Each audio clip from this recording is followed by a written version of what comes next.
इस वक्त हम तुर्कमान गेट हज कमेटी में मौजूद हैं। यहाँ के जो ईओ साहब हैं डॉक्टर अशफाक अहमद आरफी साहब, इनकी अलविदाई तकरीब है।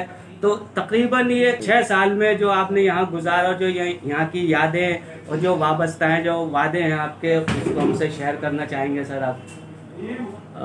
देखिए, जैसा कि आपको मालूम है कि अल्हम्दुलिल्लाह दिल्ली स्टेट हज कमेटी जो हुकूमत हिंद के एक क़ानून के तहत कायम की गई है, इसका जो मकसद है वो नहायत मुक़द्दस और बाबरकत और पाकीज़ा मकसद है।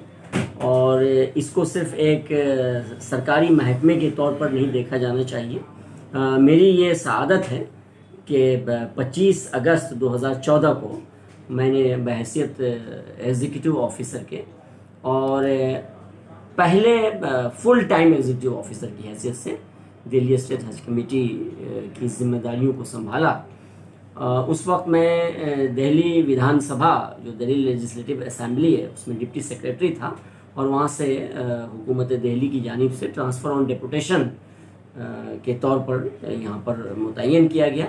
यहाँ जो हज कमेटी के अमले होते हैं, सरकार उसमें एक अपना कोई अफसर मुकर्रर करता है और उस हैसियत से मुझे हज कमेटी, और न सिर्फ हज कमेटी बल्कि हज कमेटी के तवस्सुत से पूरी जो उम्मत मुस्लिमा है और जो मुक़द्दस फ़रीज़े हज की अदायगी है, उसकी कुछ खिदमात अंजाम देने का मौका मिला।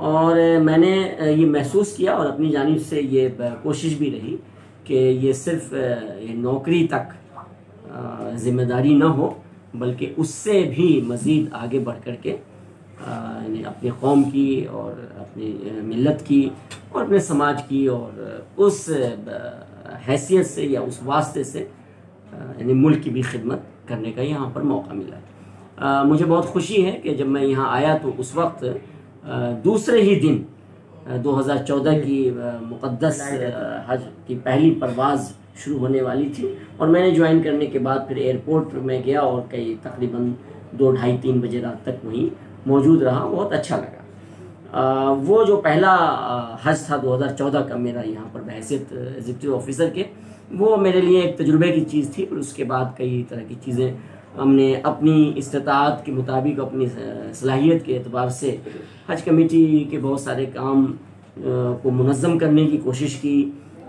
यहाँ पर हज के जो तमाम तर अरकान या जो काम यहाँ पर अंजाम दिए जाते हैं, उनमें हमारी जो social work organization, group of social work organization है, जो जाहिर सी बात है कि मुझे इस बात की सआदत नसीब है कि वो ऑर्गेनाइजेशन भी, वो फेडरेशन भी मेरे यहाँ ज्वाइन करने के बाद ही कायम हुई। उससे पहले इनफरादी तौर पर बहुत सारी छोटी छोटी अंजुमनें और छोटे छोटे NGOs काम करते थे इनफरादी तौर पर अपनी अपनी सतह पर। लेकिन मैंने ये कोशिश की, आकर के मैंने अपना रोल उसमें अदा किया और मैंने ये मशवरा दिया कि क्यों ना हम एक अम्ब्रेला ऑर्गेनाइजेशन की तश्कील करें और उसके तहत काम हो। मुझे ये सआदत नसीब है कि कहीं ना कहीं मेरी एडवाइस और मेरे मशवरे से वो वजूद में आई और बहुत अच्छा काम किया। सर, एक सआदत और नसीब आपको, जिस वक्त आप आपके चेयरमैन डॉक्टर परवेज़ मियां थे, फिर आसिम खान जी और हाजी भूरे, आपने बहुत अच्छी बात याद दिलाई कि मुझे 3 चेयरमैन साहबान की सरपरस्ती में उनकी मईयत में काम करने का मौका मिला। जब मैंने ज्वाइन किया उस वक्त डॉक्टर परवेज़ मियां यहाँ पर चेयरमैन हुआ करते थे और मुझे ये कहने में कोई बात नहीं है, कोई आर नहीं है कि परवेज़ मियां बहुत ही मेहनती, बहुत ही लगन के साथ काम करने वाले चेयरमैन थे। बहुत अच्छा लगा। उसके बाद फिर हाजी इशराक साहब तशरीफ़ लाए बहैसियत MLA के। वो बहुत नेक दिल और बहुत ही शरीफ़ुन्नफ्स इंसान हैं। उनके साथ भी मैंने अपनी शर्तों पर काम किया, इसमें कोई दो राय नहीं है। और परवेज़ साहब के वक्त में भी फिर आसिम साहब आए और आसिम साहब से भी वही मोहब्बतें हासिल रही और उन्होंने भी वही इज़्ज़त और एहतराम मुझे दिया जो मैंने एक्सपेक्ट किया उनसे। तो मुझे 3 चेयरमैन के साथ काम करने का मौका मिला और उसके बाद बगैर चेयरमैन के भी हज कमेटी को चलाने और उसकी इंतज़ामिया को देखने का मौका मिला। मैंने अपनी सलाहियत के एतबार से कुछ काम किए। अब ये हमारी जो NGOs हैं, जो हज ऑर्गेनाइजेशन से मुताल्लिक़ अफराद हैं, जो हमारे अमले हैं, उनके पर मुनहसर है कि इन चीज़ों को अपने तौर पर वो महसूस करें। तो मैंने यहाँ पर ये कोशिश की कि हमारे जो यहाँ पर कारकुनान हैं उनके भी बहुत सारी चीज़ें यहाँ पर नहीं होती थी। मसलन यहाँ पर रिटायरमेंट के वक्त ग्रेचुटी नहीं मिलती थी, मैंने वो यहाँ पर लागू किया। और सारी चीज़ें इनको LTC नहीं मिलती थी, मेडिकल फैसिलिटी नहीं थी, इलाज मुआवजे की जो सरकारी महकमे के अफसरान और मुलाजमीन को होती है, अल्हम्दुलिल्लाह वो मेडिकल की फैसिलिटी भी यहाँ पर हमने कायम की। वेलफेयर भी आपने बनाई है। हाँ, ये आपने अच्छी बात याद दिलाई कि मैंने ये भी कोशिश की कि हमारे यहाँ दिल्ली स्टेट हज कमेटी में कुछ ऐसे कुछ छोटे मोटे कॉर्पस फंड थे जो अनयूज्ड पड़े हुए थे। और अल्हम्दुलिल्लाह मुझे इस बात की बहुत खुशी है कि जो यहाँ के अमले हैं, जो यहाँ के हमारे शरीक कार हैं, deputy executive officer Mohsin Ali साहब, और बड़ी हिफाजत से उन चीज़ों को उन्होंने रखा था। तो मैंने ये सोचा कि आइंदा के लिए भी इस चीज़ को हमेशा के लिए महफूज कर दिया जाए। तो मैंने यहाँ पर एक staff welfare association and charitable trust हमने कायम किया। और उसमें मेरा रीज़न ये था कि वो सिर्फ स्टाफ वेलफेयर एसोसिएशन नहीं है, बल्कि एक चैरिटेबल ट्रस्ट हमने कायम किया। और मेरी ये बड़ी दिली तमन्ना थी जो अब तक पूरी नहीं हो सकी, और मुझे कभी मौका मिलेगा आइंदा अगर हज कमेटी की फिर से खिदमत करने का तो इंशाल्लाह उसको पूरा करूँगा। क्योंकि यहाँ पर हज कमेटी के पास अपना कोई अपनी बिल्डिंग नहीं है, अपना कोई प्लेस नहीं है, मकाम नहीं है। तो मेरा चैरिटेबल ट्रस्ट बनाने का मकसद ये था कि कुछ समाजी और कुछ मिली काम हम यहाँ से अच्छे अंजाम दे सकें। मसलन एक अच्छा कोचिंग सेंटर यहाँ चलाएं, अच्छी तालीम और तरबियत का इंतज़ाम हो, कुछ अच्छे सोशल इश्यूज़ पर बातें हों, इंटेलेक्चुअल्स का इज्तिमा हो, यहाँ पर कुछ कल्चरल और सोशल एक्टिविटीज़ भी हों, कुछ समाजी काम हो, कुछ तालीमी काम हो। और जो हमारे मुख्तलिफ मकातिब फ़िक्र हैं, ये मेरी बुनियादी ख्वाहिश थी और आज भी है। और मैं चाहूँगा कि हज कमेटी एक ऐसा इदारा है जो बहुत हद तक तमाम तर मसलकी इख्तलाफात से ऊपर उठ करके काम करता है।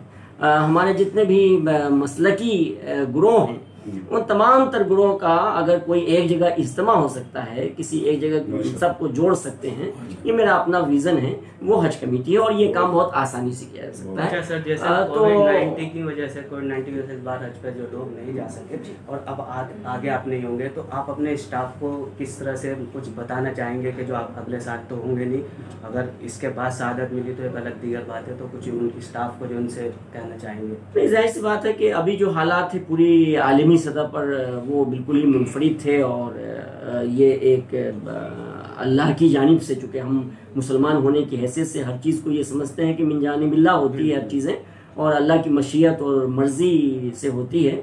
और उसमें हमारा जो दखल होता है वो सिर्फ अपने अमल तक होता है। तो इस साल का हज इत्तफाक से सऊदी अरब की सरजमीन से बाहर के लिए नहीं हुआ, लेकिन इंशाअल्लाह हम अल्लाह की ज़ात से पूरी उम्मीद करते हैं कि अगला हज अपने प्रोग्राम के मुताबिक होगा। और इंशाअल्लाह जो हज के जो तमाम तर मराहिल हैं, जो जिसकी उम्मीद है कि नवंबर वगैरह से शुरू होना चाहिए, अगर थोड़ी सी ताख़ीर हो गई किसी वजह से, तो अगर हम दिसंबर और जनवरी से भी शुरू कर पाएंगे तो उसमें कोई मज़ाक़ा नहीं है। तो मैं ये चाहूँगा कि तमाम तर लोग उसमें शरीक हों और सब दुआ करें कि अगला हज बहुत खूबी हो। सर, मैं एक सवाल मेरा ये है कि जिस तरीके से आपने एग्जीक्यूटिव ऑफिसर होने के नाते यहाँ पर बिखरी हुई NGOs को एक जगह इकट्ठा किया और ग्रुप ऑफ हज एंड सोशल वर्क ऑर्गेनाइजेशन का कायम किया, इसी तरह जो ख़वातीन की कुछ तंजीमें हैं जो खादिमुल हज्जाज के तौर पर काम करती हैं, वो इस ग्रुप ऑफ हज के अंदर क्यों नहीं शामिल हो सकी थी? क्यों इस वक्त वो अलहदा हैं? क्या कहीं कोई खामी रह गई थी या कुछ वजूहात इसकी थी? जी, ऐसा है कि जैसा कि मैंने बताया कि ये हमारा एक नज़रियाती मशवरा था और हमने तमाम ऑर्गेनाइजेशन को, और मुझे खुशी है कि इस वक्त एक अहम तरीन जो हमारी वर्ल्ड सिटी की एक अहम तंजीम की नुमाइंदा, बल्कि रूह रवा में कहूँगा, मोहतरमा महमूद साहिबा बैठी हुई हैं, तो हमने इन सब और तमाम जो अफराद थे, मुख्तलिफ छोटी छोटी तंजीमें थीं, उनको हमने ये मशवरा दिया कि एक ऑर्गेनाइजेशन बनाएं, मुकम्मल तंजीम बनाएं, ताकि वो क़ुव्वत भी हो, उसमें एक आवाज़ भी हो। और उसमें भी मेरा मकसद ये था, जिस तरह मैंने ये बताया कि हज कमेटी में एक मैंने स्टाफ वेलफेयर एसोसिएशन और ट्रस्ट कायम किया, और उसका मकसद जो था वो बहुत ही दूरदर्श था, वो नज़रिया कि आगे चल करके हम ठीक उसी तरह जिस तरह के बिहार हज हाउस में काम हो रहा है कि वहाँ एक कोचिंग सेंटर बन रही है और अपने कौम के बच्चों की तालीम तरबियत हो रही है। और मुझे खुशी है कि बड़ी तादाद में लोग मुख्तलिफ सरकारी सर्विसेज में जा रहे हैं, हज कमेटी ऑफ इंडिया में हो रहा है। उसी तरह हम दिल्ली स्टेट हज कमेटी में करें, क्योंकि दिल्ली एक मरकज़ है और यहाँ ज़्यादा रिसोर्सेज है। NGO बनाने का जो मशवरा था मेरा, उसमें भी यही था कि इसमें बड़े अहम लोग हैं, पैसे वाले लोग हैं, असर रसूख वाले लोग हैं, समाजी असरात वाले लोग हैं। उन सब का इस्तेमाल कौम और मिल्लत के मफाद में होना चाहिए, ताकि सब यकजा होंगे। और ये जो छोटे छोटे, जैसे आप जिस तरफ आपने तवज्जो मबजूल कराई, ख़वातीन का तो बुनियादी रोल है, चूँकि जाहिर सी बात है तमाम जो तंजीमें हैं वो नई नस्ल की भी तरबियत करती हैं, और नई नस्ल की तरबियत खातून के ज़रिए होती है, माँ के ज़रिए होती है। और जाहिर सी बात है अगर कोई माँ किसी NGO को चला रही है तो वो ज़्यादा बेहतर तालीम और तरबियत कर सकेगी। अगर ऐसा कहीं हुआ है और यकीनी तौर पर हुआ है कि उनकी शिरकत नहीं हो सकी है, तो मैं चाहूँगा कि वो उनकी शिरकत हो, और शिरकत ही नहीं हो बल्कि भरपूर शिरकत हो। अब जब आप जिस डिपार्टमेंट में अब आप ट्रांसफ़र होकर जा रहे हैं वो क्या है और वहाँ पे क्या मामला हैं, किस तरह के? देखिए, अब तो कल मैं वहाँ पर अपनी खिदमत पेश करूँगा, ज्वाइन करूँगा, तो किस तरह के काम हैं। लेकिन अब तक जो मालूम है, मेरा जो तबादला हुआ है वो department of registrar cooperative societies में हुआ है, जहाँ दिल्ली की हाउसिंग कोऑपरेटिव सोसाइटीज़ और कोऑपरेटिव बैंक्स और इस तरह उनके मामला तो मसाइल वहाँ पर देखे जाते हैं। अब ये है कि वहाँ जाने के बाद मुझे क्या जिम्मेदारियाँ दी जाती हैं, क्योंकि बहुत सारे वहाँ पर काम है, बहुत से सेक्शंस हैं, बहुत से डिपार्टमेंट छोटे छोटे। एक मरतबा फिर समाजी खिदमत का आपको मौका मिलने जा रहा है। देखिए, मैं जहाँ तक समझता हूँ कि समाजी खिदमत का मौका हर जगह है, हर डिपार्टमेंट में, हर महकमे में है। वो सिर्फ हज कमेटी में नहीं है। हज कमेटी में ये तो एक मुक़द्दस जगह है और मुक़द्दस काम है।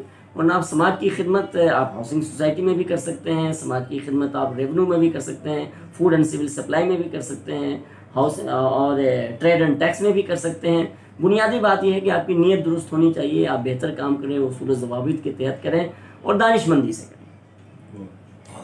देखिए, ये थे आर्फी साहब जिन्होंने अपनी 6 साल की जो मुख्तसर बातें बता के पूरी जो 6 साल ज़िंदगी गुजारी, इसमें 3 चेयरमैन के साथ इन्होंने काम किया और उनके बारे में, और जिस तरह से हाउसिंग सोसाइटी को सबको इकट्ठा करके यकजा करके लेके चलें, ये अपने आप में एक मिसाल है। आने वाले जो यहाँ एग्जीक्यूटिव ऑफिसर होंगे किस तरह से रहते हैं, किस तरह से उनके लोगों के ताल्लुकात रहते हैं, ये तो उनके सीट पर आने के बाद ही पता चलेगा। कैमरा पर्सन मेहता अहमद के साथ मोहम्मद।